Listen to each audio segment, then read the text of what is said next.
Hi, my name is Emma, and welcome to the PAS classroom. Today we're going to be talking about bar fundamentals and tone production. Now, marimba bar is triple tuned, meaning it has the fundamental pitch, the fourth harmonic, which is an octave and a fifth above the fundamental, and the 10th harmonic, which is an octave and a major third above the fundamental.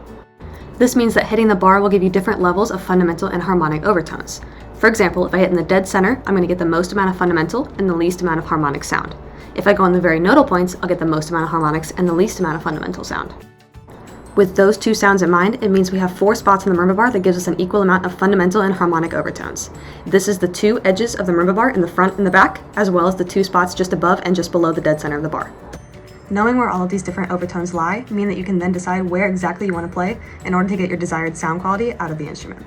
Thank you for watching, and that's all for today's episode of the PAS Classroom.